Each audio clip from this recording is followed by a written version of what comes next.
F-16 वापरलं नाही हे पाकचं म्हणणं खोटं असल्याची माहिती तिन्ही सैन्य दलाच्या संयुक्त पत्रकार परिषदेमध्ये देण्यात आली आहे। तसंच 3 पायलट पकडण्याला सुद्धा खोटं ठरवण्यात आलेलं आहे। 2 बॉम्ब भारताच्या लष्करी तळांवर पडले होते, मात्र पाकच्या या दोन्ही बॉम्बनी काहीच नुकसान झालेलं नाही असं सैन्य दलानं पत्रकार परिषदेमध्ये सांगितलेलं आहे। आमची लढाई दहशतवादाच्या विरोधात असून पाक दहशतवादाला पाठिंबा देईपर्यंत हल्ले करणारच असंही या पत्रकार परिषदेमध्ये ठणकावण्यात आलेलं आहे। भारतानं पाकव्याप्त काश्मीरमध्ये केलेल्या कारवाईमध्ये दहशतवादी किती ठार झाले हे सांगणं कठीण असून आम्ही जे उद्ध्वस्त करायचं होतं ते केलं असं देखील या माध्यमातून सांगण्यात आलेलं आहे। पाककडे फक्त F-16 विमानं क्षेपणास्त्र वाहू असून कोणत्या प्रकारचा विमान आहे ते IAFला कळत असल्याची माहिती देखील या तिन्ही सैन्य दलांनी दिली आहे।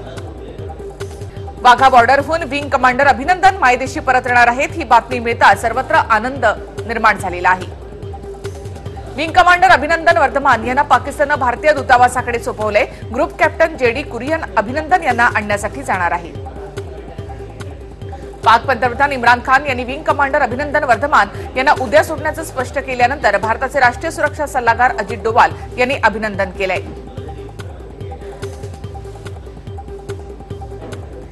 रॉबर्ट वड्रा यांनी देखील पायलट अभिनंदन वर्धमान यांना सोडण्यात येण्याच्या माहितीनंतर भारतासाठी चांगली बातमी असल्याचं म्हटलेलं आहे। तसंच अभिनंदन यांच्यासह भारतीय सैन्याचा गर्व वाटतो असंही त्यांनी म्हटलं। पुलवामा हल्ल्याचे पुरावे भारतानं पाकला सोपवले असून मसूदचे ऑडिओ व्हिडिओ देखील पाकिस्तानला सोपवण्यात आले आहेत। भारताच्या हवाई दलाचे pilot wing commander Abhinandan Varthaman यांना सोडण्याची घोषणा पाकिस्ताननं केल्यानंतर भारतामध्ये आनंदाची लाट आहे। भारतानं मसूदचा अड्डा उद्ध्वस्त केल्याची माहिती पाकिस्ताननं प्रथमच अधिकृतरित्या दिली आहे। भारतानं 14 विमानांद्वारे हल्ला केल्याची पाकिस्तानच्या रेल्वे मंत्री रशीद खान यांनी कबुली दिली आहे। भारतीय हवाई दलाचे विंग कमांडर आणि अभिनंदन वर्धमान यांची उद्या सुटका होणार आहे, त्यामुळे भारताचा पायलट प्रोजेक्ट यशस्वी झालेला आहे असं वक्तव्य पंतप्रधानांनी केलं आहे। भारत आणि पाकिस्तान तणावावर लवकरच आनंदाची बातमी मिळणार डोनाल्ड ट्रम्प यांनी हे ट्विट केलं होतं। भारत पाकिस्तानमध्ये निर्माण झालेल्या तणावाच्या पार्श्वभूमीवर राष्ट्रीय सुरक्षा सल्लागार अजित डोवाल यांनी अमेरिकेचे परराष्ट्र मंत्री माईक पॉम्पिओ यांच्याशी बुधवारी रात्री टेलिफोनवर चर्चा केली होती।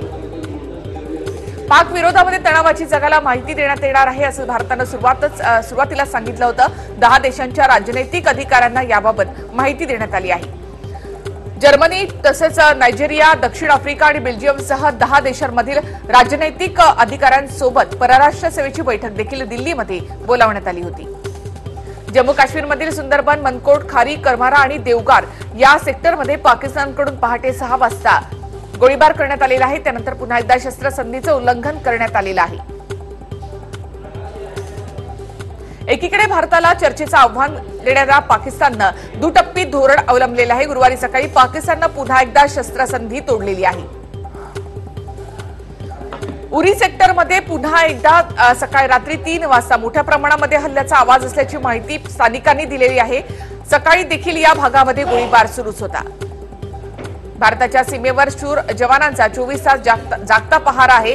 काश्मीर शहरामध्ये एकीकडे दहशतवादी तर दुसरीकडे फुटीरतावादी लोकांकडून जवानांवर दगडफेक केली जाते। उरी सेक्टरमध्ये रात्री 3 वाजता मोठ्या प्रमाणामध्ये हल्ल्याचा आवाज आल्याची माहिती स्थानिकांनी दिली आहे। सकाळी देखील या भागात गोळीबार सुरूच होता। पाकिस्तानचा खोटारडेपणा पुन्हा एकदा उघड झालाय। पाकिस्तानचे F-16 विमान कोसळल्याचे पुरावे आता मिळाले आहेत। स्क्वॉड्रन लीडर निनाद मांडवगणी यांच्या पार्थिवावर उद्या लष्करी इतमामात अंत्यसंस्कार केले जाणार आहेत। निनाद यांचे आई, वडील, पत्नी आणि लहान मुलगी नाशिकच्या घरी पोहोचले आहेत। जम्मू काश्मीरच्या बडगाममध्ये बुधवारी MI-17 हेलिकॉप्टर दुर्घटनाग्रस्त झालं होतं। या दुर्घटनेमध्ये वाराणसीचे लाल विशाल पांड्य शहीद झाले। पांड्य कुटुंबियांना माहिती मिळताच दुःखाचा डोंगर त्यांच्यावर कोसळला। जैश ए मोहम्मदचा म्होरक्या मसूद अझहरला ब्लॅक लिस्टेड करण्यात यावं अशी मागणी भारताकडून करण्यात आली आहे। त्याबाबत अमेरिका, फ्रान्स, ब्रिटनसह 15 देशांनी संयुक्त राष्ट्रामध्ये असा प्रस्ताव मांडलेला आहे। भारतानं पाकिस्तानसोबत चर्चेची संधी सोडू नये असं आवाहन मनसेचे अध्यक्ष राज ठाकरे यांनी ट्विटरद्वारे केलं आहे। उत्तर कोरिया आणि दक्षिण कोरिया हे दोन्ही शत्रू राष्ट्र चर्चेच्या माध्यमातून एकत्र येऊ शकतात तर आपण का नाही असं राज ठाकरे यांनी म्हटले।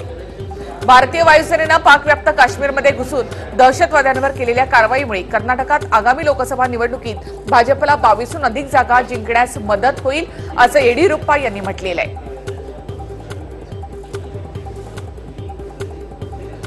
पाकिस्तान सोबतचे संबंध बिघडत चाललेले असून पाकच्या नापाक हरकती परतवून लावण्यासाठी भारतीय जवान सज्ज आहेत। जम्मू रेल्वे स्थानकावर देखील हाय अलर्ट घोषित करण्यात आलेला आहे। जम्मू काश्मीर खोऱ्यामध्ये सध्या सुरक्षा व्यवस्था कडक करण्यात आली आहे। संवेदनशील भाग समजल्या जाणाऱ्या श्रीनगरमधील मध्यवर्ती भागात असलेल्या लाल चौकामध्ये सुद्धा तणावपूर्ण शांतता आहे। जम्मू काश्मीरच्या राजौरीमध्ये नागरिकांमध्ये भीतीचं वातावरण आहे। खायला अन्न नाही, कामधंदे नाही, शाळाही बंद असल्यामुळे नागरिक देखील इथे संतापले आहेत। आम्ही जन्मल्यापासून हेच पाहत असल्यामुळे सीमेवरील गोळीबाराचा आमच्यावर विशेष परिणाम झाला नाही, मात्र आमच्या अभ्यासावर परिणाम होतो, अशी खंत विद्यार्थ्यांनी व्यक्त केली आहे। भारत पाकिस्तान तणावाच्या पार्श्वभूमीवर काश्मीरमध्ये भयंकर पेट्रोल आणि डिझेलची टंचाई निर्माण झाली आहे। पेट्रोल पंपावर नागरिकांच्या लांबच लांब रांगा पाहायला मिळत आहेत।